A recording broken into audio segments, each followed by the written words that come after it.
The morning began the way most mornings do when nothing is supposed to go wrong. In 1987, before the airport woke up fully, there was a particular stillness that belonged only to airline crews. The public didn't see it. Passengers arrived later, when everything was already moving. But this hour, this quiet stretch between night and routine, belonged to people who kept the machinery of flight alive. The sun was just beginning to thin the darkness, washing the tarmac in a pale, uncertain light. Sodium lamps still glowed overhead, humming faintly. Their reflections stretched across the concrete, like long shadows that hadn't yet decided where to settle. A light breeze carried the mixed smells of fuel, metal, and morning dew. Nothing felt dramatic. Nothing felt urgent. Inside the crew operations building, the day unfolded in fragments. A chair scraped softly against the floor. A coffee machine gurgled inside. Someone laughed, not loudly, just enough to acknowledge a familiar joke. These were sounds of repetition, of people who had done this hundreds of times before and expected to do it hundreds more. The crew assigned that morning wasn't unusual. No one had requested a transfer. No one had raised concerns. The pilots had flown this route before, short, routine, almost forgettable. The flight attendants had packed their bags with the same practice efficiency they always used, folding uniforms, tucking away small personal items that made hotel rooms feel less impersonal. A mechanic signed off on paperwork with a pen that barely paused, his signature muscle memory at this point. This was not a crew bracing for danger. This was a crew planning for lunch, for later conversations, for the next flight after this one. One of them complained quietly about the coffee. Another checked a wristwatch that ran 2 minutes fast. On purpose, a small trick learned long ago. Someone mentioned a birthday coming up. Someone else nodded, half listening, already mentally stepping through a checklist they could recite in their sleep. The aircraft itself waited on an apron like it always did, silent, solid, patient. Its skin caught the early light unevenly, panels reflecting different shades of gray and silver. To an outsider, it might have looked imposing. To the crew, it was familiar, a workplace, a moving room with rules they trusted. There were no reporters, no photographers, no sense that this moment would matter later. Paperwork changed hands. A flight plan was reviewed, initialed, folded. Weather conditions were discussed briefly. Clear, cooperative, nothing worth lingering on. Radios crackled with distant voices from other parts of the airport, all of them speaking in the calm, clipped language of professionals who expected predictability. Outside, ground crew moved with quiet efficiency, their reflective vests catching light as they passed. A fuel truck idled nearby. Somewhere farther down the runway, another aircraft prepared for departure, engines testing their voices against the morning air. Time moved forward without resistance. For the families still asleep at home, this morning was indistinguishable from countless others. A spouse would wake later, reach for an empty side of the bed, glance at a clock, and think nothing of it. Children would be dropped off at school with reminders about homework and dinner plans. A phone might ring and go unanswered, not because something was wrong, but because workdays were busy and messages could wait. There was no goodbye that lingered too long. No embrace held with unexplained intensity. No instinctive pause at the door. That's what made this morning dangerous in hindsight, how completely it refused to announce itself. In aviation, safety lives in repetition. Checklists exist because routine protects against chaos. Every step completed correctly reinforces the belief that the system works. And on this morning, the system appeared intact. The paperwork matched. The schedules aligned. The crew showed up. If anyone felt unease, it never found words. The captain reviewed notes one last time, eyes scanning lines he had memorized years ago. A flight attendant adjusted her uniform in a reflective surface, smoothing a crease that didn't really matter. Someone else glanced out a window toward the runway, watching the sky grow brighter, thinking perhaps about nothing at all. There is a particular confidence that comes from doing something ordinary in an extraordinary environment. Flying an aircraft is complex, but familiarity makes it feel manageable. Airports are vast, but routines shrink them into predictable paths.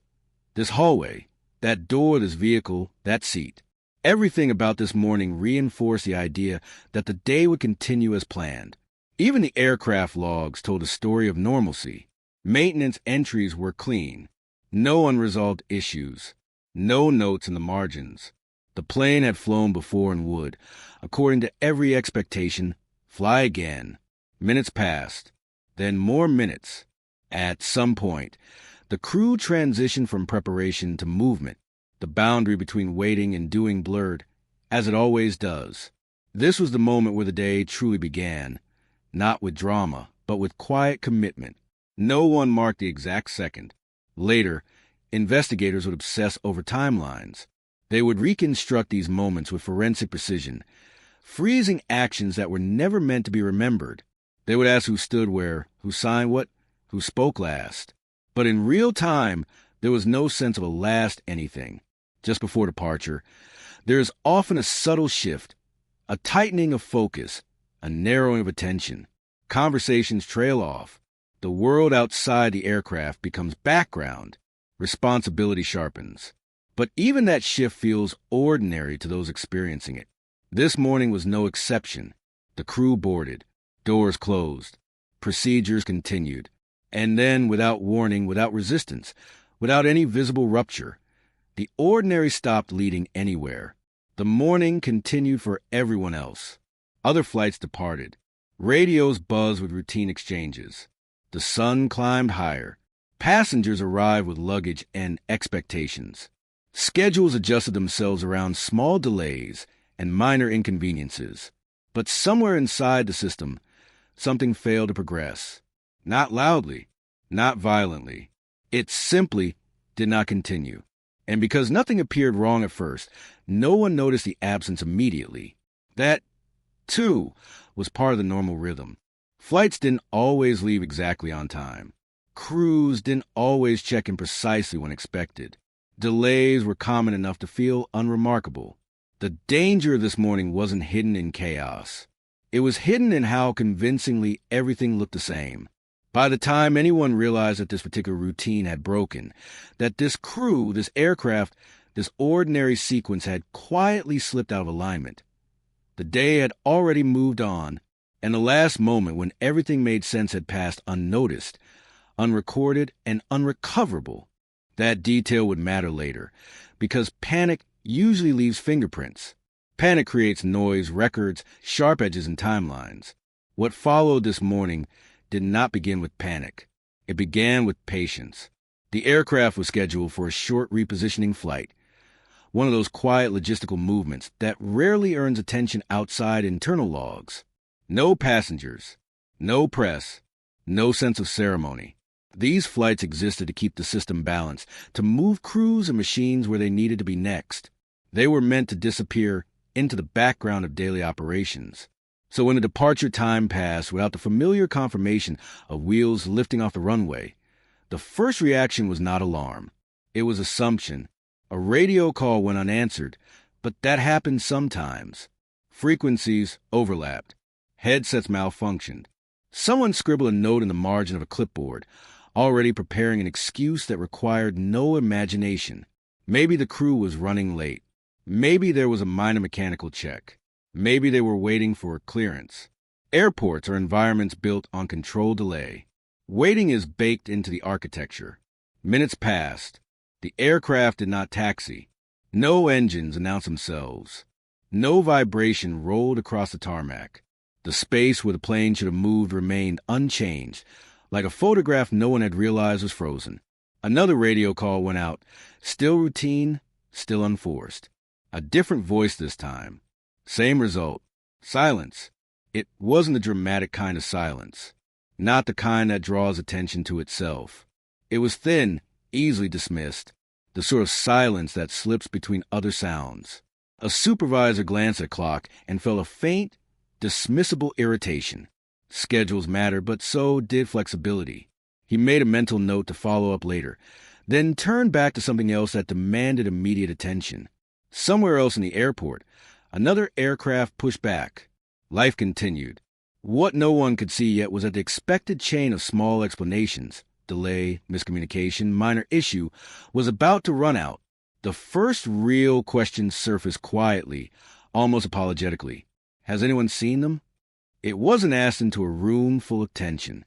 It was asked casually, the way people ask when they assume the answer will arrive immediately. Someone would say yes. Someone would point. Someone would explain. No one did. The crew was not in the operations building, not in the briefing rooms, not on the tarmac. The aircraft was no longer where it had been earlier, but it also wasn't recorded as having gone anywhere else. The systems that tracked movement had a blind spot, and no one knew it yet. By the time concern began to take shape, it had to push through layers of institutional confidence. Planes didn't just disappear. Crews didn't vanish between checklists. If something had gone wrong, there would be signs, alerts, reports, debris, something to hold on to. But there was nothing. Radar logs showed no unusual blips, no unexpected altitude changes, no sudden loss of signal. The sky that morning had been cooperative, empty of storms, generous with visibility. If the aircraft had taken off and gone down, someone would have noticed. If it had diverted, there would be a trail. If it had remained grounded, it would be somewhere. Instead, it existed only in expectation. This was when the unease shifted from mild inconvenience to something harder to name. Phones were lifted. Conversations grew shorter. Voices dropped without anyone agreeing to do so. A few people began moving more quickly, not running, just shedding the casual pace of routine. The absence was now undeniable, but still unshaped. No distress call had been received. No emergency signal had activated. There was no moment to point to and say, this is when it happened. The aircraft had not announced its disappearance. It had simply failed to arrive anywhere else. By mid-morning, the language changed. What had been late became unaccounted for. What had been probably delayed became cannot be located. The shift was subtle but heavy. Words began to carry weight. Someone pulled archive logs. Someone else contacted air traffic control outside the immediate area. A map was unfolded, then folded again when no new information appeared on it. There was a growing awareness that this was not a normal deviation. It didn't behave like mechanical failure. It didn't behave like human error. It didn't behave like weather. It behaved like erasure. And erasure has a way of unsettling even the most experienced professionals.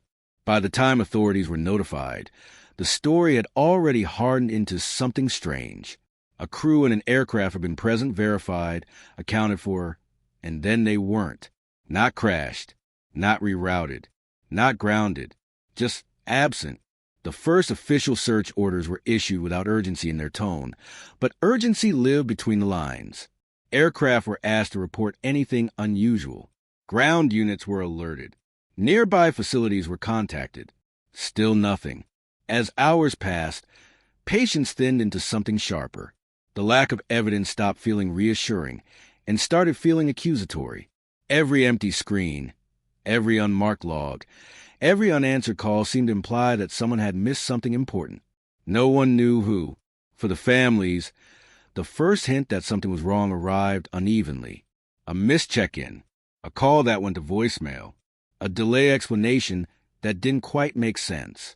At first, they accepted the same assumptions the airport had.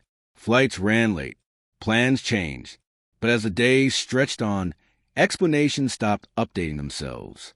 There was no official announcement yet. No one wanted to be responsible for saying the wrong thing too early. But silence has a way of traveling faster than facts. By evening, questions were being asked in private spaces, in kitchens, in living rooms, in bedrooms where sleep refused to come easily. Inside the investigation rooms, maps began to fill with circles that meant nothing. Search areas expanded without logic, driven more by desperation than data. Planes scanned skies that offered no resistance. Ground teams searched places the aircraft should never have been. The flight had not taken off. That statement, once confirmed, made everything worse. If the plane hadn't taken off, then where was it? Where had it gone? How could a large aircraft, along with an entire crew, leave no trace on the ground it supposedly never left? The airport itself became a suspect in a way buildings rarely do. Hangars were checked. Storage areas were searched. Logs were reviewed and re-reviewed. each pass increasing the sense that the truth was hiding in plain sight. But the airport revealed nothing. By nightfall, the realization settled in. This was not a delayed flight. This was not a miscommunication.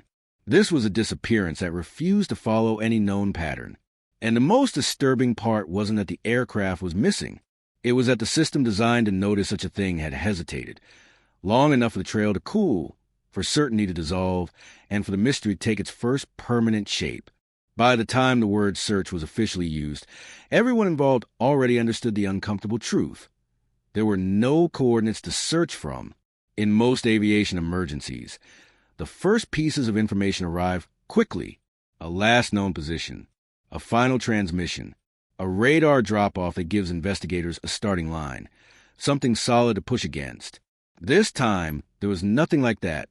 The disappearance had left no seam to pull apart, no edge to grip. The initial response moved forward anyway, because that was what protocol demanded. Even without direction, action had to replace uncertainty. Aircraft were dispatched to scan airspace that felt almost symbolic in its emptiness. Ground crews were sent out with instructions that were vague by necessity. Look for anything, anywhere that does not belong. The maps filled with shapes that meant hope rather than data. Every possible path the aircraft could have taken was drawn, erased, and drawn again. Circles expanded outward like ripples from a stone dropped into water, except no one had seen the stone fall. Each new radius acknowledged what investigators did not know more than what they did. Emotionally, this was the moment when confidence began to fracture. The professionals leading the effort had spent their careers solving problems defined by physics and procedure.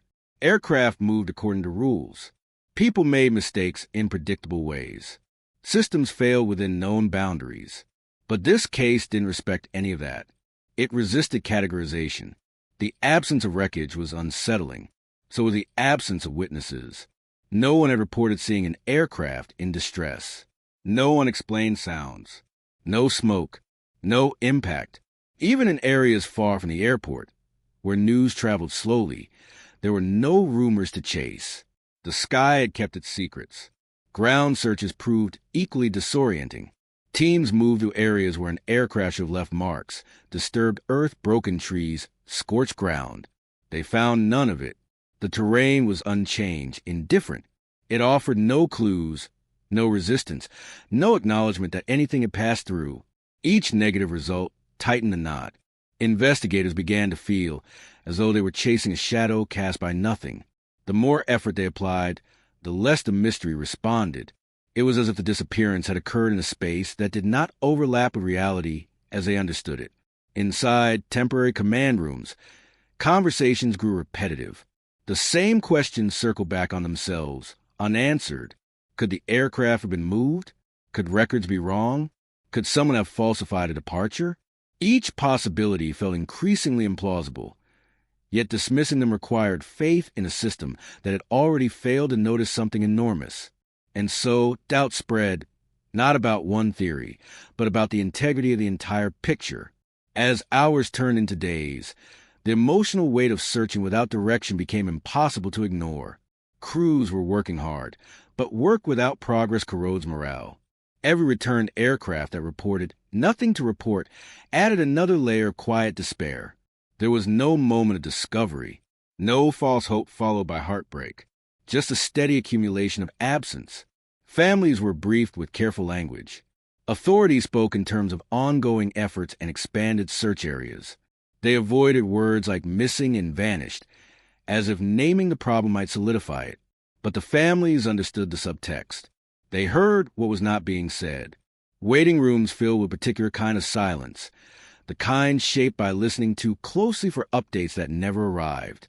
Some families clung to optimism, rehearsing explanations that ended with relief. Others sat very still, as if movement might invite bad news. The search continued, but it began to change character. What had started as a mission to find something specific slowly transformed into an attempt to confirm that something had even happened. Investigators weren't just looking for the aircraft anymore. They were looking for proof that reality still followed rules. This shift was subtle but profound. Questions that once felt unthinkable became necessary. Could the logs be wrong? Could the aircraft have been repositioned earlier without proper documentation? Could there be a clerical error large enough to swallow an entire crew or machine? Each question implied human failure rather than mechanical accident. Each one suggested responsibility instead of randomness. And that possibility unsettled people more than the idea of a crash ever could. Search parameters expanded again, then again. Resources were allocated, then reallocated, then quietly reduced in places where nothing had been found. Officially, the search never stopped. Practically, it began to thin, stretched across too much emptiness. Behind closed doors, some investigators admitted what they would not say publicly. They were searching blind. The lack of evidence didn't just hinder progress. It actively distorted perception. Without anchors, every theory floated. Speculation crept in where data refused to appear. But speculation, unchecked, threatened credibility, and so it was suppressed, discussed only in hushed conversations after long days. The airport itself was revisited repeatedly, every corner re-examined, every storage area reopened. Each pass felt more desperate than the last. The idea that the answer could be here, within familiar walls, was both comforting and terrifying. Nothing surfaced. The official narrative began to stall. Not because anyone had given up, but because there was nothing left to say that wouldn't be a guess. Press briefings became sparse. Statements were careful. Silence filled the gaps between updates. For those leading the effort, sleep became shallow and fragmented. The case followed them home, replaying itself in their minds as a series of unresolved loops. They wondered what they had missed, not during the search, but before it even began. What moment had passed unnoticed? At the center of it all remained the same impossible fact. A crew in an aircraft had entered the system, and then exited it without leaving through any known door. As days turned into weeks, the search lost its initial urgency but gained something darker: permanence. The disappearance was no longer a temporary crisis. It was becoming a condition. And conditions have a way of settling in, reshaping expectations, lowering the threshold for what feels normal. By the time resources were scaled back, everyone involved understood that the search had not failed because of a lack of effort. It had failed because the mystery offered nothing to respond to. No debris, no signal, no coordinates. Just a growing, uncomfortable realization that whatever had happened did not want to be found, and that the world would have to learn how to live with that absence. When the search maps began to fade from public view, the disappearance did not fade with them. It simply moved indoors. For the families, life did not pause in a clean, respectful way. It dragged forward unevenly, carrying the weight of unanswered questions into places where they did not belong. Kitchens, classrooms, offices, grocery store aisles, everywhere that ordinary life insisted on continuing. At first, many of them lived in a state of provisional belief. This was temporary. Someone would call. A mistake would be corrected. The system would catch up to itself. That belief wasn't naive. It was protective. Without it, the days would have been impossible to get through. Phones were kept close. Ringers stayed on at night. Every unfamiliar number caused a small, involuntary jolt. Even silence had texture now. It pressed against the hours, heavy and expectant. Birthdays arrived anyway. A cake might be bought and left untouched. A card written and never given. Some families celebrated out of habit, smiling through gatherings that felt hollow, as if joy itself were something fragile that could crack under too much honesty. Others ignored the day entirely, unwilling to acknowledge time passing without answers. Children asked questions adults couldn't answer. Where's Dad? When is Mom coming home? The explanations grew thinner with each repetition, eventually collapsing into phrases like "we don't know yet" and soon, "hopefully."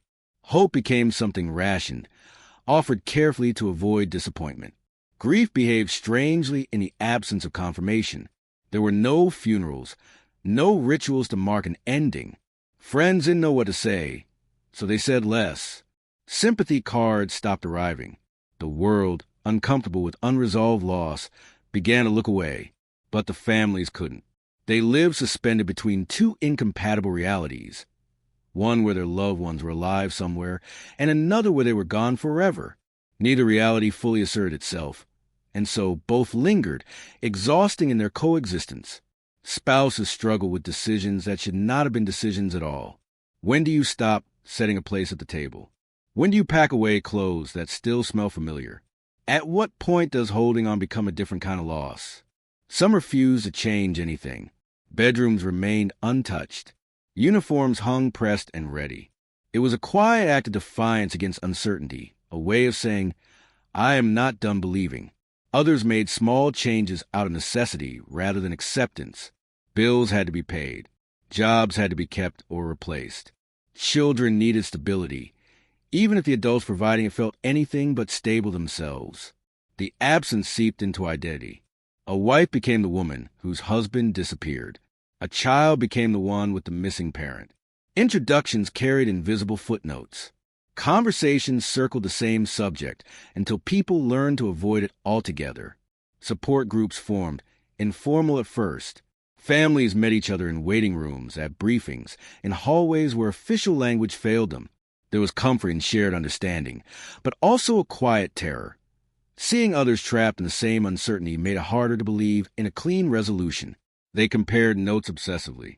Had anyone heard anything new? Any rumors? Any unofficial whispers? Most of it led nowhere, but the act of searching together created a sense of purpose when the official search had slowed. Time, which usually heals by softening edges, behaved differently here. It sharpened some wounds instead. As months turned into years, the lack of answers began to feel intentional, even if no one could say why. Anger joined grief. Anger at institutions that spoke carefully but acted cautiously. Anger at a system that could misplace people and then explain the loss away with procedural language. Anger at the world for continuing, without acknowledgement of what had been taken. Some families pushed back publicly. They wrote letters. They demanded meetings. They refused to let the story disappear quietly. Others withdrew, exhausted by the emotional labor of insisting that their loss mattered. Both responses carried a cost. Relationships strained under the weight of unresolved mourning. Friends who had once offered help slowly drifted away, unsure how to support something that had no timeline. New relationships felt complicated, even disloyal. How do you build a future when the past refuses to settle? For children, the disappearance became a fixed point in memory, shaping their understanding of safety and permanence. They learned early that things could vanish without warning and never come back. The lack of closure denied everyone the language of endings. There was no moment to say goodbye, no narrative arc that made sense of the pain, just a question mark that followed them everywhere. Officially, the case remained open. Practically, updates were rare. Each call from authorities raised expectations only to gently lower them again. We're still looking. We haven't forgotten. There's nothing new to report. Nothing new became a phrase people learned to fear. The families developed their own rituals in response. Lighting candles on anniversaries that had no name, visiting places associated with their loved ones, as a proximity could bridge distance. Some kept journals addressed to the missing, recording milestones they might never witness. Emotionally, hope evolved into something quieter and more complicated. It was no longer the confident belief that answers were coming soon. It was a low, persistent refusal to let the story end without them. Years passed, but the disappearance did not age gracefully. It did not soften into memory. It stayed sharp, intruding into moments of happiness, coloring future plans with hesitation. Every knock at the door carried possibility. Every official envelope triggered dread.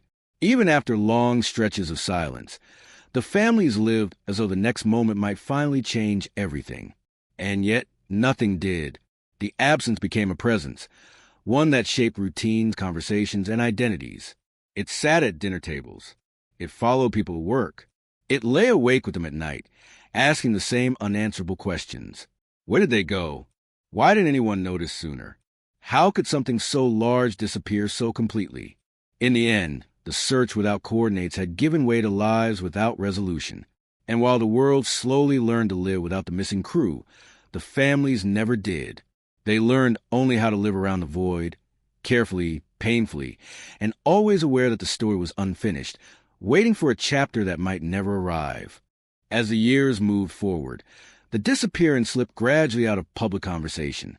New incidents replaced old headlines. New crises demanded attention. What had once been an urgent mystery became an unresolved file, still technically open but increasingly quiet. The language around it softened.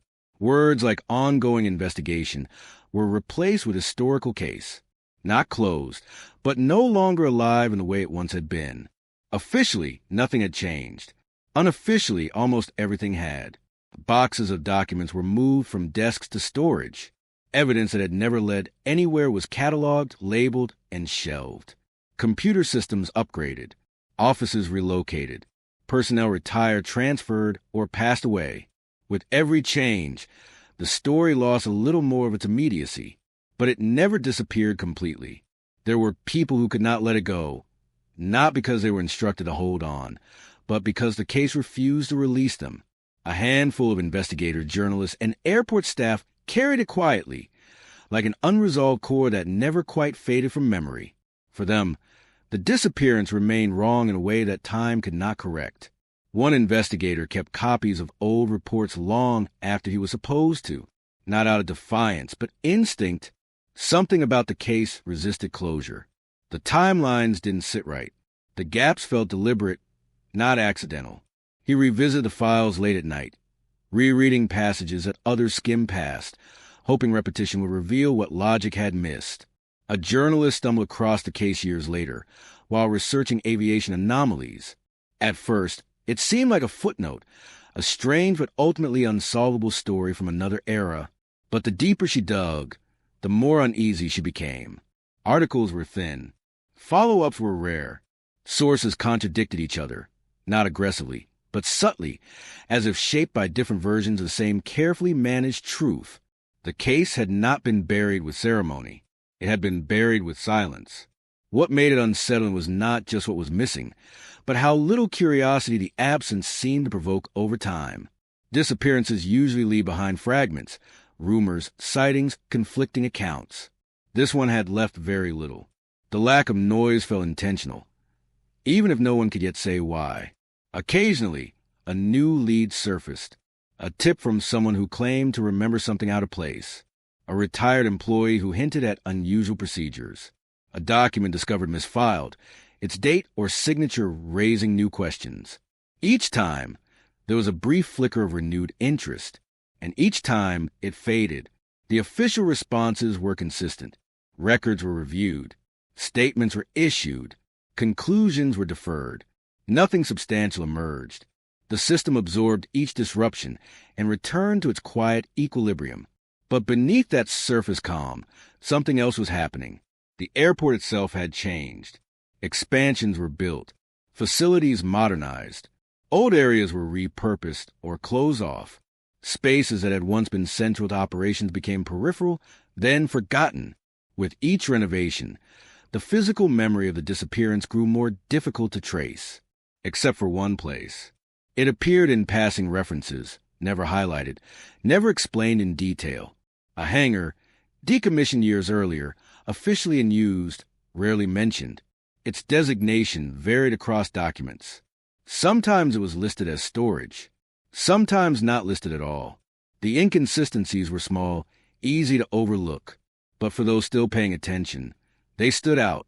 Why did this hangar appear in some maintenance logs but not others? Why did responsibility for it seem to shift without documentation? Why had it remained sealed for so long without a clear operational reason? These were not questions that demanded answers immediately. They lingered at the edges of awareness, resurfacing whenever someone revisited the case with fresh eyes. The families noticed, too. They learned to read between lines, to recognize when officials were avoiding specifics. They requested records, filed appeals, asked for clarifications. Most responses were polite and uninformative. Some requests disappeared into bureaucratic processes that moved slowly enough to discourage persistence. Still, they kept asking. Anniversaries came and went, each one marked by small acts of remembrance and renewed frustration. Media outlets occasionally revisited the story, framing it as a mystery lost to time. Viewers expressed brief fascination, then moved on. But fascination was not justice. The people closest to the disappearance sensed that the truth was not unreachable, just unapproachable, like a door no one wanted open because of what it might reveal about the past and about the decisions made in its shadow. Within the investigative community, the case developed a reputation, not as unsolvable, but as uncomfortable.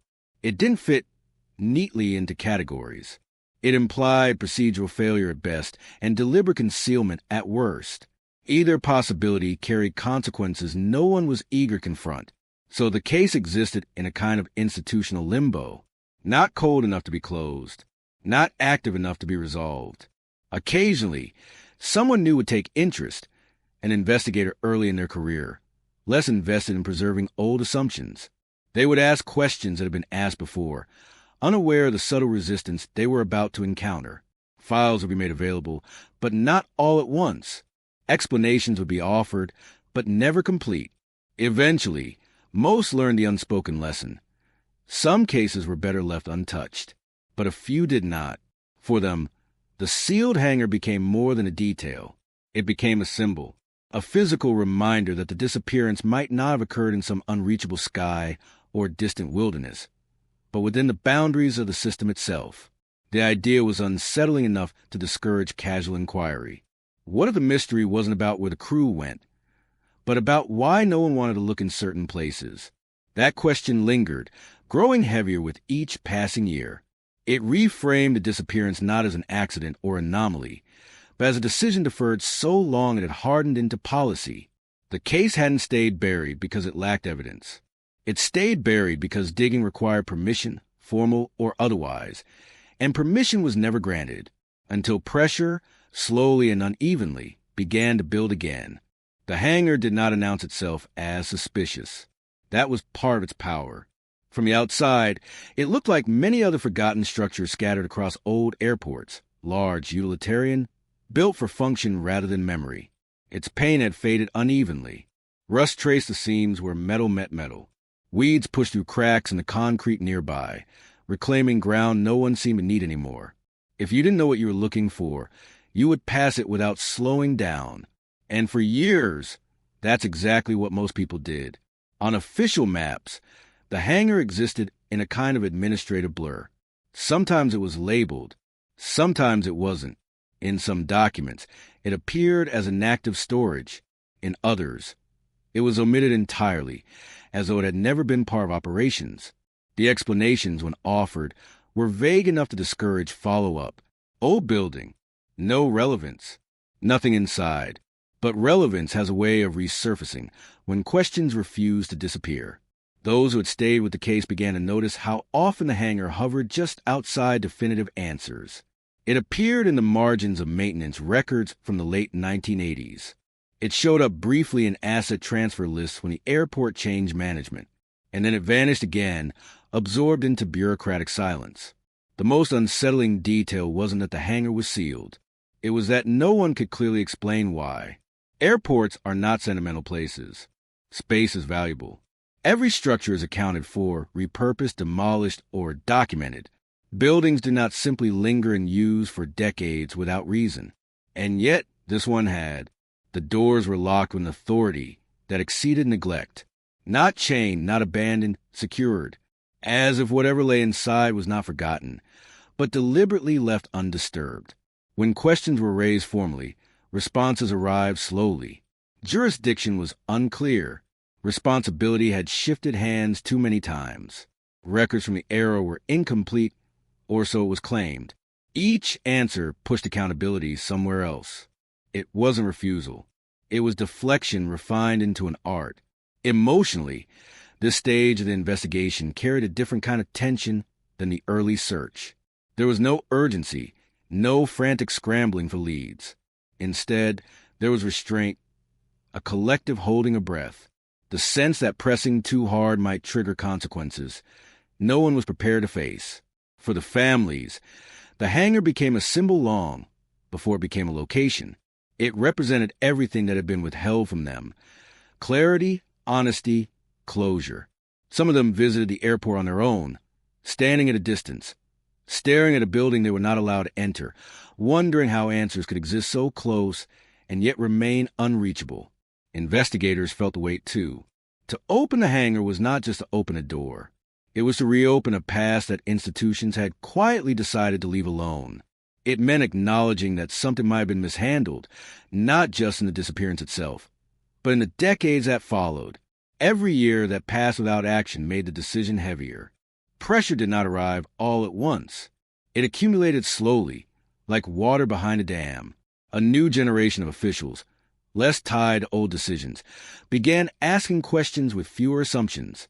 Journalists revisited the case with fresh skepticism. Families filed renewed requests, supported now by public interest that had begun to stir again. The hangar's name appeared more frequently in conversations, then in documents, then in meetings where it had never been mentioned before. Each mention carried a quiet implication. We cannot avoid this forever. Emotionally, the anticipation was exhausting. For those closest to the case, the idea of the hangar being open was both hopeful and terrifying. Hopeful because it promised answers. Terrifying because answers have a way of confirming fears people have lived with for years. What if it contained nothing? What if it contained too much? What if opening it explained the disappearance, but at the cost of revealing something worse? The building itself seemed to resist attention. Security concerns were cited. Structural assessments delayed action. Legal reviews stretched timelines. Every step forward required negotiation, justification, and patience. Still, momentum grew. Eventually, the decision could no longer be postponed without explanation. Official approval was granted, not enthusiastically, but definitively. The hangar would be opened, documented, and examined. The announcement was understated. No press conference. No dramatic language. Just a confirmation that access would be granted under controlled conditions. For the families, the news landed heavily. Some felt a cautious relief, as if a long-locked door in their own lives had finally begun to move. Others felt a surge of anxiety. They struggled to articulate. They had learned, over years of disappointment, not to trust anticipation. On the day scheduled for entry, the atmosphere was subdued. This was not a rescue operation or a crime scene rush. It felt more like an excavation, careful, deliberate, respectful of what time had preserved. The hangar stood unchanged, its doors closed against decades of weather and silence. People gathered nearby spoke quietly, as though raising their voices might disturb whatever waited inside. There was a moment, brief but unmistakable, when everyone involved hesitated. Opening the hangar meant crossing a line that could not be uncrossed. Once seen, whatever was inside would redefine the story forever. The mystery would shift shape, shedding some questions and revealing others. Hands moved to mechanisms that had not been touched in years. Metal groaned softly, protesting movement after so long at rest. Dust shook loose, drifting in the air like memory made visible. As the doors began to part, no one spoke, not because they had been instructed to remain silent, but because silence felt appropriate. This was not the climax of a thriller. It was a threshold of understanding. And whatever waited beyond it had already changed everything. Long before the light finally reached inside, they resisted at first, as if the hangar itself needed time to remember how to let go. Metal strained against old hinges. A low, grinding sound echoed briefly across the empty space outside, then faded. Dust spilled out in soft waves, catching the light and hanging in the air longer than expected, as though even gravity hesitated inside this place. When the gap was wide enough to see through, nothing dramatic revealed itself. No immediate shock. No obvious answer. Just darkness, thick and undisturbed, holding its breath. Those present had imagined this moment for years. Some with hope, others with dread. But none of those imaginings matched the quiet reality of standing before an opening that led nowhere familiar. The hangar did not feel abandoned. It felt paused. As light slowly crept inside, shapes began to form. Large ones first. Structural beams. Old equipment pushed to the sides. The outline of a space that had not been altered to suit modern needs. Time had passed around it, not through it. The air inside was different. Cooler. Still, it carried the faint, stale smell of oil and dust layered over something older, something human. Not decay, not danger, just presence. as if the space remembered being used and had never quite accepted that it wasn't anymore. No one rushed in. Movement was slow, deliberate. Each step forward felt weighted with consequence. This was not a place to be careless. Whatever answers existed here had survived decades untouched. Disturbing them recklessly would feel like another violation. As eyes adjusted, detail sharpened. Equipment sat where it had been left, not arranged for storage, not stacked or labeled. It wasn't chaos, but it wasn't order either. It looked like a space that had been exited rather than shut down. Tools rested on surfaces instead of being returned to cabinets. A ladder leaned against a wall at a shallow angle, its position too intentional to be random. The stillness was unsettling. In places where abandonment occurs naturally, there are signs of intrusion, animals, moisture, vandalism. Here, there was almost none of that. The hangar had been sealed well, too well. Time had been kept out with care. Then, deeper inside, something shifted the emotional weight of the room. A mark on the floor, faint but unmistakable. Not damage, imprint, as if something heavy had rested there for a long time. Nearby, another and another. The space in between them suggested purpose, alignment. Someone exhaled sharply, breaking the silence without realizing it. These were not remnants of neglect. They were traces of interruption. As investigators moved further in, they noticed how selectively preserved the space was. Certain areas showed age. Others looked almost untouched. It was as though someone had decided what should be forgotten and what should remain exactly as it was. Nothing screamed explanation. Nothing offered a clean answer. But everything suggested that this place mattered. Emotionally, the moment was disorienting. After years of searching vast skies and empty landscapes, the possibility that answers had been hiding indoors, within walking distance of daily operations, felt almost cruel. The scale of the mystery shrank suddenly, and with it came a new kind of discomfort. How could something so significant have gone unnoticed for so long? As documentation began, every object became a question. Why was this here? Why wasn't it logged? Why did this feel less like storage and more like preservation? There was no sign of struggle, no indication of violence. That absence was almost worse. It suggested control, deliberate action, decisions made calmly, not in panic. In one corner, paperwork lay in a thin layer on a desk that had not been cleared. The pages were yellowed, edges curling slightly, but they were readable. Dates jumped out immediately. Late 1980s. The ink had faded, but not enough to erase meaning. Someone quietly pointed.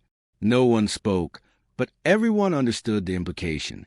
These documents belonged to the era of the disappearance. They had not been archived. They had not been processed. They had been left. Why leave them here? As the hours passed, the initial shock gave way to something heavier, recognition. This hangar was not a random forgotten building. It had been part of the system during the exact window when the crew vanished, and whatever role it played had been quietly removed from the official narrative. The discovery did not resolve the mystery. It reframed it. This was no longer a story about a flight lost to the unknown.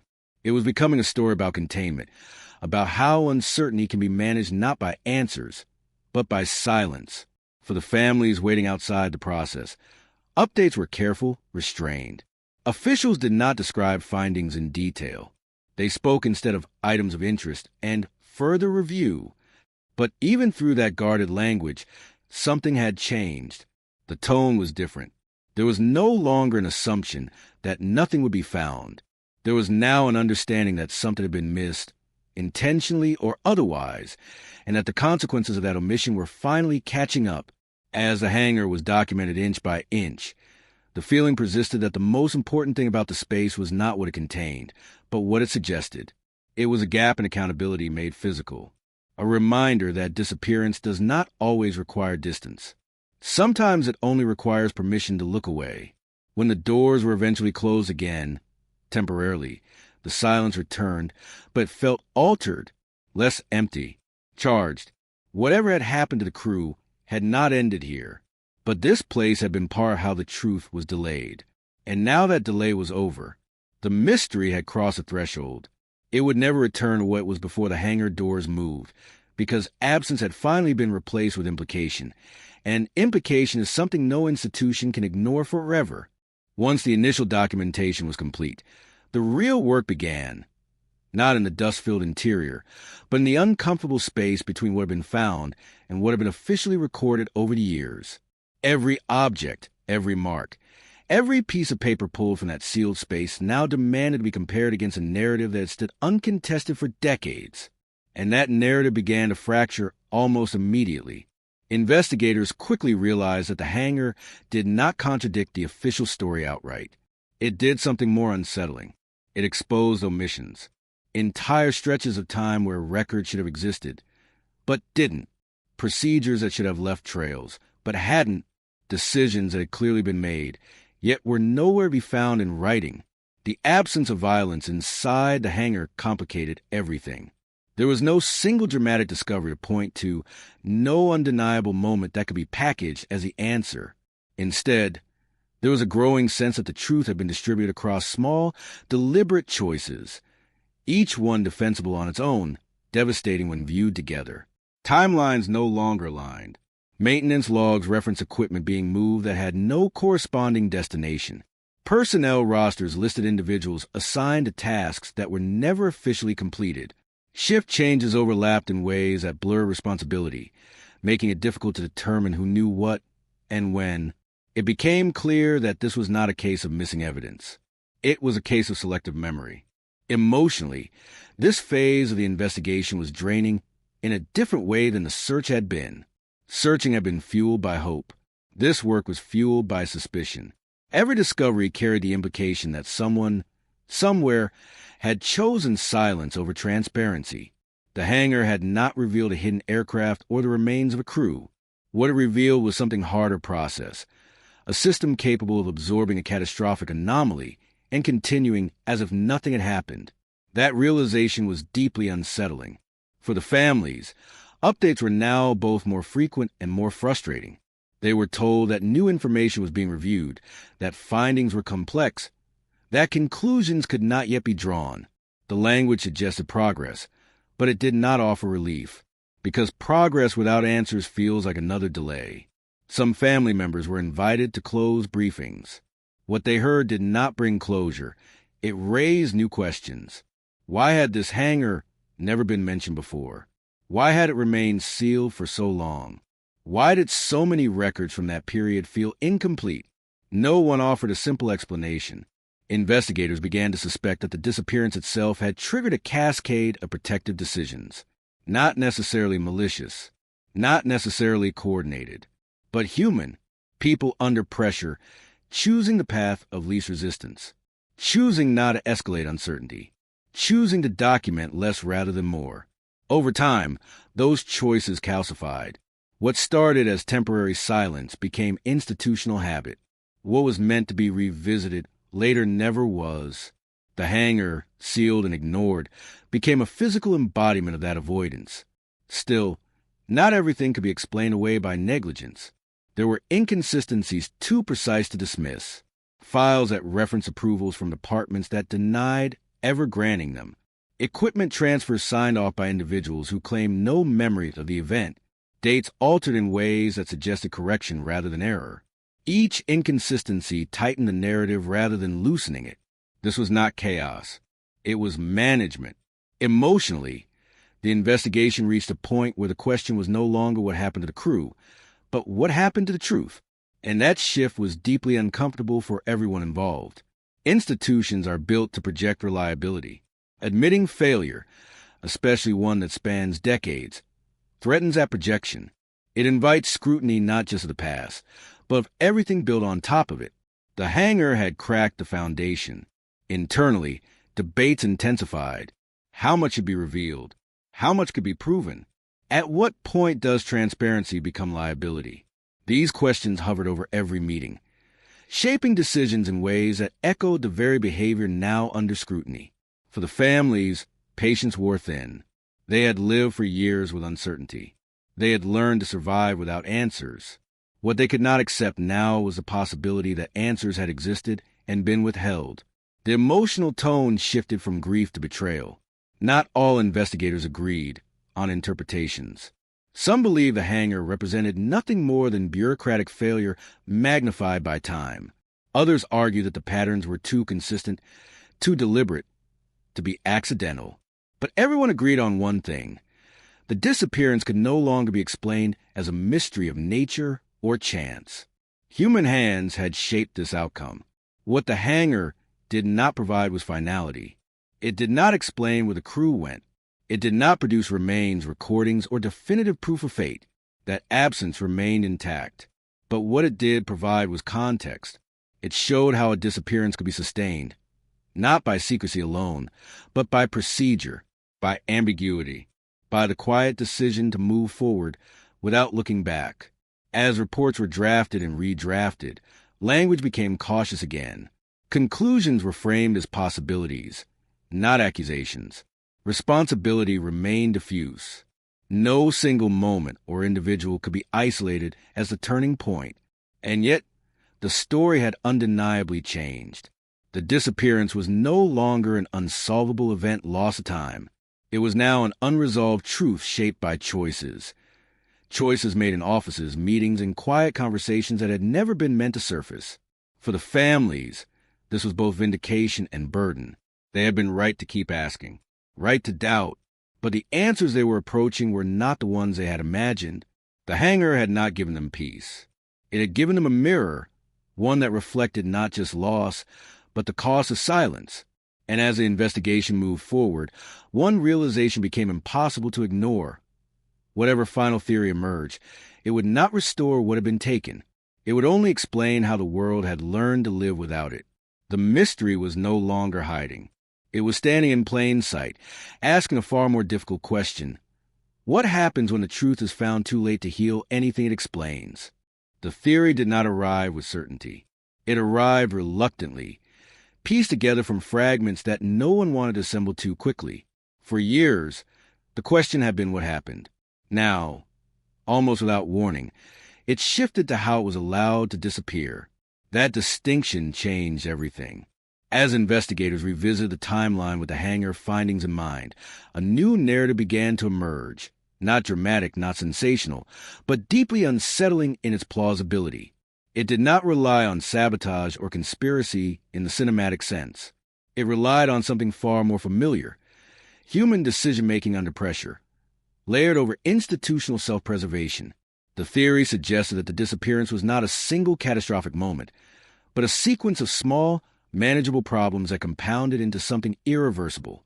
According to this interpretation, the crew did not simply vanish mid-routine. Something went wrong early, quietly, not a crash, not an explosion, a deviation, a procedural anomaly significant enough to trigger concern, but not dramatic enough to demand immediate outside intervention. An aircraft moved when it shouldn't have. A crew followed instructions that were technically permissible but poorly documented. A decision was made to handle the situation internally. At first, this would have seemed reasonable. Airports manage irregularities constantly. Equipment malfunctions, positioning errors, unexpected ground incidents. Most are resolved without fanfare. The system is designed to absorb problems, not advertise them. The theory proposed that this instinct to contain, to control, to minimize disruption was a first step toward disappearance. Something about that morning fell outside standard procedure, but not so far outside that it couldn't be rationalized. The crew may have been redirected. The aircraft may have been moved to a non-operational area. The hangar, sealed, isolated, unofficial, offers a solution that avoided public attention. The intention, at least initially, may not have been concealment. It may have been time. Time to assess. Time to correct. Time to avoid panic. But time has consequences when documentation lags behind action. Records that should have been updated weren't. Verbal instructions replaced written ones. Responsibility blurred as shifts changed and assumptions took over. What one person believed was temporary, another interpreted as resolved. And then, at some point, the situation crossed an invisible threshold. The crew was no longer simply delayed or reassigned. They were unaccounted for in a system that now had too many inconsistencies to reconcile cleanly. Acknowledging that reality would mean admitting procedural failure on multiple levels. Failure significant enough to trigger investigations, liability, and reputational damage. This is where silence becomes policy. The theory did not suggest a coordinated cover-up planned in advance. It suggested something more disturbing, a gradual retreat from transparency, where each decision say less made the next one easier, a report softened here, a detail omitted there, a follow-up postponed until it was no longer feasible. Over time, the original incident became harder to describe accurately, even for those involved. Memory shifted to accommodate official narratives. People convinced themselves that what they remembered must have been mistaken, because the paperwork said otherwise. The hangar, sealed and untouched, became a physical solution to a psychological problem. If no one opened it, no one would have to reconcile what was inside with what had been reported. As years passed, the cost of reopening the truth increased. New leadership inherited old decisions without context. Questioning them would imply mistrust of predecessors. It was easier and safer to accept a version of events that required the least disruption. From this perspective, the disappearance was not maintained by malice, but by inertia. Emotionally, this theory landed heavily. It reframed the mystery from an unknowable tragedy to a preventable one. Not necessarily an outcome, but an understanding. The pain was no longer rooted only in loss, but in the realization that clarity had been deferred again and again until it calcified into absence. For the families, this interpretation was devastating in a uniquely intimate way. If the crew had been lost to the sky, there would have been nothing anyone could do. But if they had been lost to process, to hesitation, to fear of consequence, then the disappearance was not just tragic. It was human. That realization ignited anger where grief had once dominated. They began to see the years of silence differently, not as a result of an unsolvable mystery, but as the outcome of choices that prioritized order over honesty. The families have been asked to wait, while systems protected themselves. The theory did not claim to know the crew's final fate with certainty. It did not pretend to answer every question. What it offered instead was a framework that made the unanswered questions make sense. Why were records incomplete? Why did responsibilities shift so often? Why had the hangar remained sealed even as interest resurfaced? Because reopening the case was never just about finding answers. It was about accepting accountability. Internally, this theory was contentious. Some officials resisted it strongly, arguing that it relied too heavily on inference. Others acknowledged that while it could not be proven in every detail, it aligned too closely with the evidence to dismiss. What made it powerful was not what it accused, but what it explained. It explained how a disappearance could persist without overt secrecy, how truth could be diluted through caution rather than erased through force, how systems designed to ensure safety could, under the wrong conditions, obscure reality instead. Emotionally, the narrative shifted again. The mystery was no longer suspended in abstraction. It had weight. It implicated real decisions, real people, real moments when a different choice might have altered the course of decades. And yet, there was no singular villain. No one person could be blamed without oversimplifying a complex web of responsibility. That ambiguity frustrated those who wanted justice in a recognizable form. But it also rang true. Systems fail not because of one bad actor, but because of many small compromises. The theory suggested that by the time the disappearance was officially acknowledged as unsolvable, it had already been shaped into that outcome. The truth had not been destroyed. It had been deferred until it no longer fit neatly into any box. As public awareness of this interpretation grew, reactions were mixed. Some found it unsatisfying, too quiet, too procedural. Others found it more disturbing than any dramatic alternative, because it implied that the greatest danger was not the unknown, but the familiar. The disappearance became a cautionary story not just about aviation, but about institutions of all kinds. About what happens when transparency is treated as optional. About how silence, once justified, becomes normalized. For the families, the theory offered something close to validation, but far from peace. It confirmed what many had felt intuitively for years. that their loved ones had not simply vanished into mystery, but had been lost within a system that failed to confront its own limits. Still, even as the theory gained traction, official conclusions remained careful. Language stayed conditional. Possibility, not certainty, defined the findings. No final report declared the case solved, and perhaps it never could, because the theory, for all its explanatory power, did not return what had been taken. It did not rewrite the past. It did not offer the kind of closure that allows grief to settle. What it did was change the moral weight of the story. The disappearance was no longer just something that happened. It was something that was allowed to continue. That distinction lingered heavy and unresolved as the investigation moved toward its final phase. One where answers would no longer be measured by evidence alone, but by how much truth the world was willing to carry once it finally looked directly at what had been hiding in plain sight. When the theory settled into public consciousness, it did not arrive as an ending. It arrived as a weight.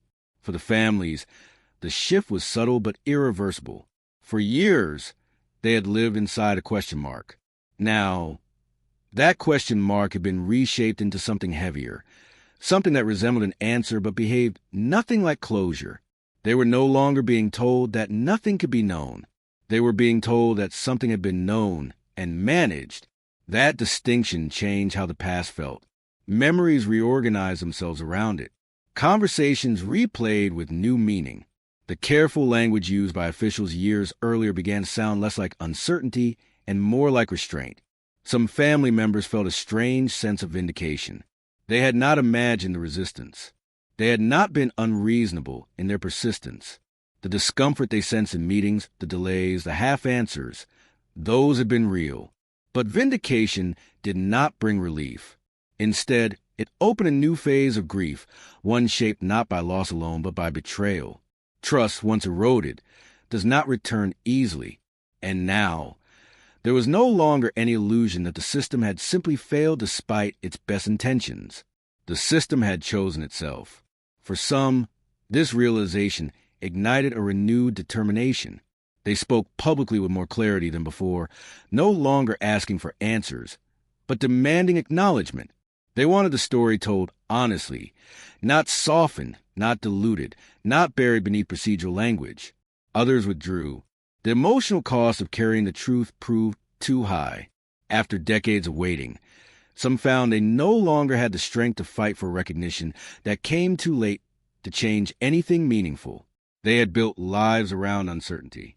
Introducing a new kind of pain felt unbearable. Families who once stood together now diverged in their responses, each choosing a different way to survive. Public forums were held. Reports were released, carefully worded, meticulously reviewed. Apologies were implied, but rarely stated outright. Responsibility was acknowledged in the abstract, never assigned directly. The language of accountability remained cautious, legal, incomplete. For those who had lived the consequences, it wasn't enough.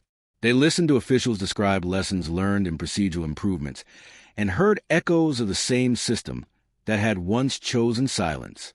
The focus was on the future, on preventing similar situations, while the past remained unresolved.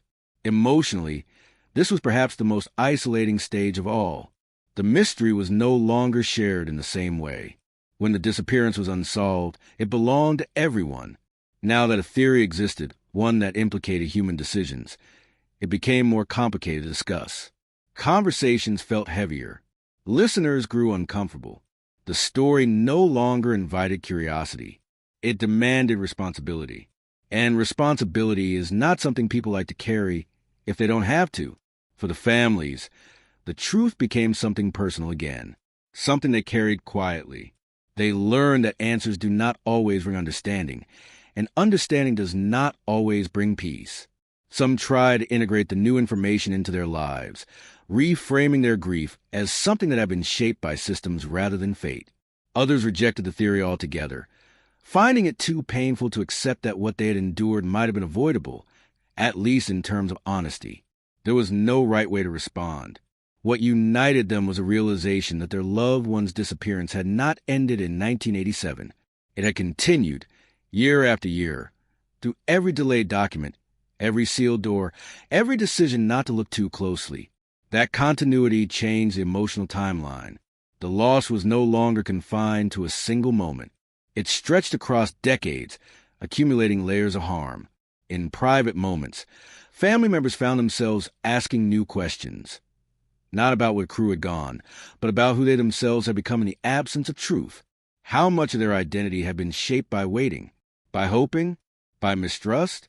They realized that even if the full story were revealed tomorrow, it would not restore what had been taken, not time, not relationships, not the versions of themselves that existed before the disappearance.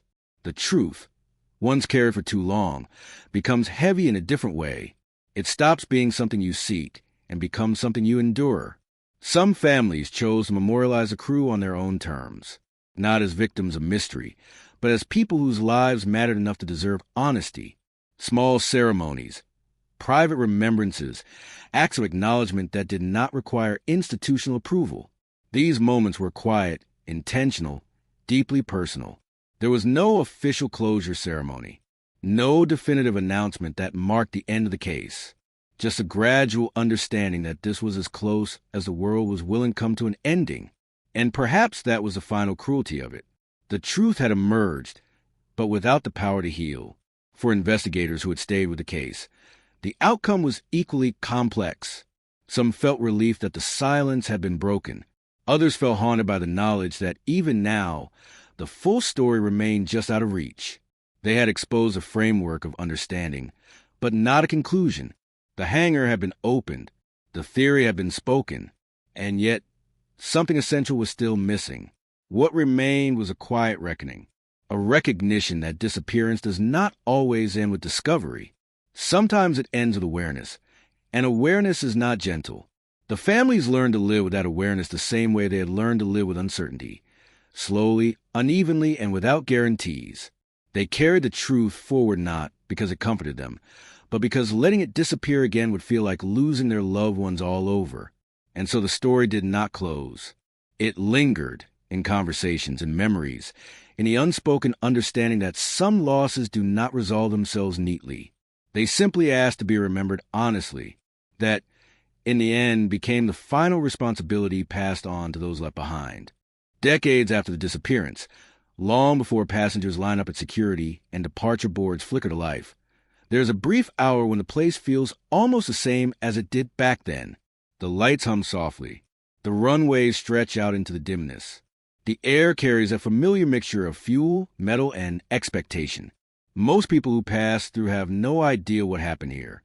They roll their suitcases across polished floors, check their phones, complain about delays.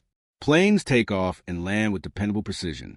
The system works, at least well enough to inspire trust. That trust is essential. Without it, flight would feel impossible. Somewhere on the edge of the property, the hangar stands quietly. It is no longer sealed in secrecy, but it is no longer central to anything either. Its doors are closed again, not as a symbol of concealment, but of finality. Whatever it had to offer has already been taken from it. The space is empty now in a different way, emptied of implication, left behind by the story that briefly returned to claim it. Yet the silence around it is not the same as before. It carries memory now. For those who know the story, the airport is no longer a neutral place. Every familiar sound has a second layer. Every routine movement echoes with what once failed to move forward. The past doesn't intrude loudly. It hums underneath, persistent and low. Time has continued, as it always does. New staff work here, many of them not yet born when the crew vanished. They learn procedures updated in response to lessons drawn from many cases. Not just this one. Safety briefings reference policies shaped by experience, by failure, by stories condensed into bullet points. The crew is not mentioned by name. They exist in the margins, part of the invisible cost that made improvements necessary. For the families, life has settled into something that resembles stability, though the word feels inadequate. They have learned how to carry the story without expecting it to change. The urgency has softened, not into acceptance, but into endurance. Anniversaries still come. On those days, some visit the airport quietly, standing at a distance, watching planes lift into the sky. Others stay home, flipping through old photographs, touching edges worn thin by repetition. A few mark the day in silence, letting it pass without ceremony, unwilling to reopen something that never truly closed. There is no universal ritual anymore. Everyone has found their own way to remember. What remains hardest to explain, even now, is how the disappearance reshaped the meaning of certainty. For those touched by it, the world no longer feels governed entirely by logic or transparency. Systems can fail quietly. Truth can be postponed indefinitely. Absence can be managed until it becomes normal. That understanding lingers like a shadow. The final reports sit in archives, cited occasionally by researchers and journalists. They are careful documents, precise in their language, restrained in their conclusions. They acknowledge failure without fully naming it. They suggest responsibility without assigning it. They do not bring peace.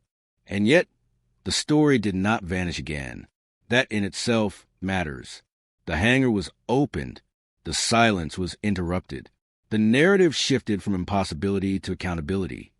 Even if only partially, the truth, incomplete and imperfect, was allowed to exist. For some, that is enough to keep going. For others, it will never be enough. The haunting part of this story is not the unanswered question of where the crew went. It is a realization that disappearance does not require darkness or distance. It can happen in plain sight, within systems designed to prevent it, sustained by caution and convenience rather than malice. That knowledge stays with you. It follows you onto planes. It sits beside you during turbulence. It whispers during moments of routine confidence. Nothing is as solid as it seems. And yet, people keep flying. Because life demands trust, even when trust has been broken before. Because the alternative, to stop moving forward entirely, is not survivable. The crew is remembered now not as a mystery, but as an absence that taught something painful and necessary. They became part of a story that warns without shouting, that unsettles without resolving. In quiet moments, when the airport is between departures and arrivals, when the world seems briefly suspended, it's possible to imagine that morning again, the ordinary one, before anything went wrong. The coffee, the checklists, the expectation that the day would continue as planned. That imagined moment feels fragile now, not because it was doomed, but because it was human. The story ends without a final answer, because some stories do, but it does not end without meaning. The meaning lives in the discomfort it leaves behind, in the questions it refuses to let us stop asking. What do we do when silence becomes policy? How long can truth be deferred before it becomes something else entirely? And who pays the cost while institutions protect themselves from disruption? The airport continues to function. Planes rise and fall. Schedules adjust. The world moves on. But beneath that movement, there's a quiet understanding, for those who choose to see it, that some losses never announce themselves properly. They do not crash. They do not burn. They simply fail to arrive. And once you recognize that possibility, you never quite look at ordinary mornings the same way again.